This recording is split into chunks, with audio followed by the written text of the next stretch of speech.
জয় কৃষ্ণ কালী মায়ের জয়, জয় সোনা মায়ের জয়, জয় মঙ্গলা মায়ের জয়। এই বীজ মন্ত্র ঘরে বসে করবেন, ঘরে বসেই ফল পাবেন বন্ধুরা। নমস্কার বন্ধুরা, শুক্লা রান্নাবাটিতে সবাইকে স্বাগত। আজকে আমি একটা রেসিপি নিয়ে চলে এসেছি। ম্যাগি মশলা দিয়ে ঢ্যাঁড়স ভাজবো। দেখুন, ঢ্যাঁড়স আগে থাকতে গোটা গোটা ঢ্যাঁড়স ধুয়ে নিয়েছি, ভালো করে ধুয়ে তারপরে কেটেছি। এখানে আলু কেটে নিয়েছি আর একটা ম্যাগি মশলা নিয়েছি। আমি কিভাবে ঢ্যাঁড়স ভাজবো বন্ধুরা আপনারা দেখতে থাকুন আর সঙ্গে থাকুন। আর 4-5টা কাঁচা লঙ্কা নিয়ে নিয়েছি। দেখুন, কাঁচা লঙ্কাগুলো ফাটিয়ে দিয়েছি। গ্যাস ধরিয়ে কড়াই বসিয়ে দিয়েছি। কড়াই গরম হয়ে গেছে, এবার সর্ষের তেল দিয়ে দেবো।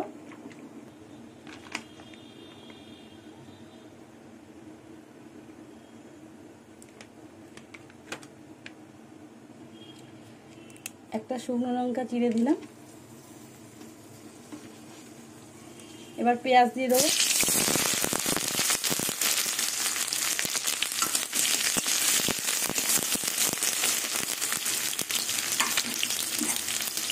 এবার আলু দিয়ে দেবো।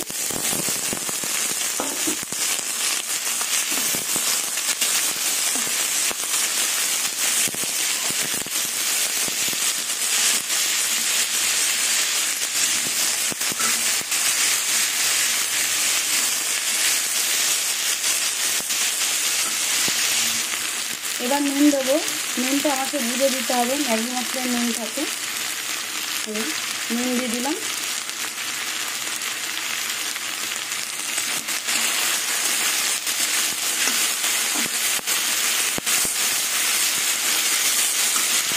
এবার পরিমাণ মতো হলুদ দিয়ে দেবো।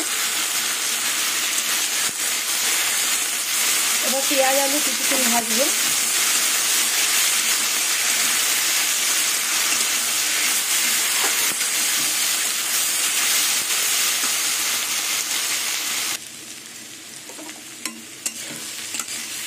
দেখুন, পেঁয়াজ অনেকটা ভাজা ভাজা হয়ে গেছে, আলু ভাজা ভাজা হয়ে গেছে। এবার আমি ঢ্যাঁড়স আর কাঁচা লঙ্কা দিয়ে দেবো।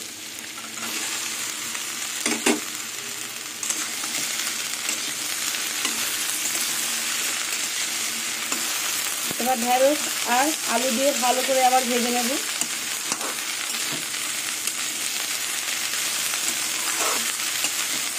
এবার ঢেকে দেবো, ঢেকে ঢেকে ভেজে নেব।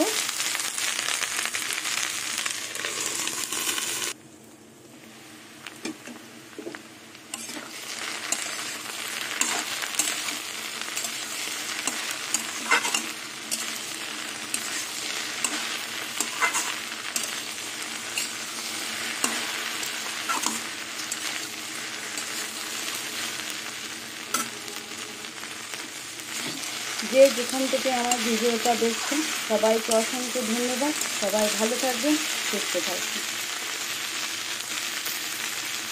এই ঢ্যাঁড়স ভাজা দিয়ে রুটি খেতেও ভালো লাগে।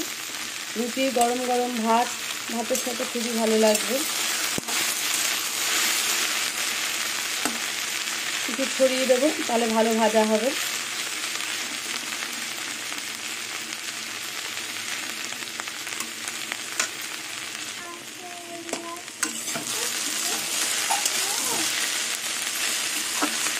আরও ভাজা হবে, কিন্তু একদম কড়া করে ভাজবো না, একটু ভিজা ভিজা থাকবে ভাজাটা। আর পুরনো বন্ধুদের অসংখ্য ধন্যবাদ পাশে থাকার জন্য। নতুন বন্ধুদের বলবো, ভিডিওর কোনো অংশ দেখতে দেখতে যদি ভালো লেগে যায় পাশে থেকে যেতে পারো, পাশের বেল ঘন্টাটা প্রেস করে দিও। যখনই আমি ভিডিও ছাড়বো তখনই তোমাদের কাছে পৌঁছে যাবে।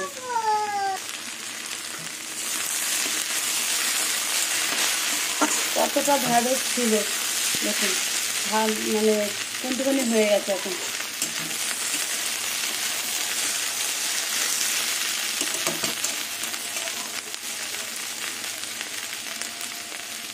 আবার ছড়িয়ে দিলাম। এইভাবেই আমি ছড়িয়ে ছড়িয়ে ঢ্যাঁড়স আলুটা ভেজে নেব ভালো করে।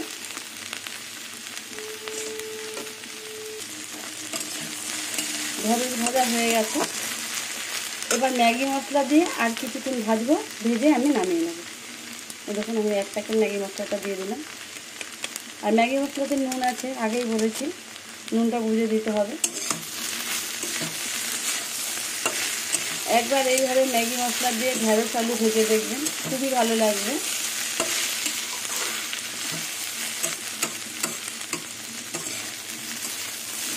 সব মশলা দিয়ে ভালো করে মিশিয়ে নেব ম্যাগি মশলাটা দিয়ে।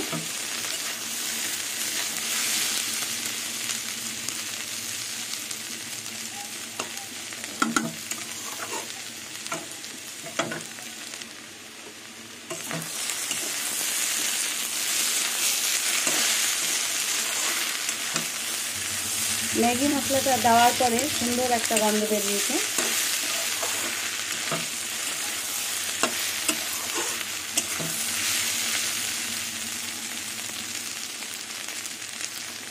এবার আমি নামিয়ে নেব।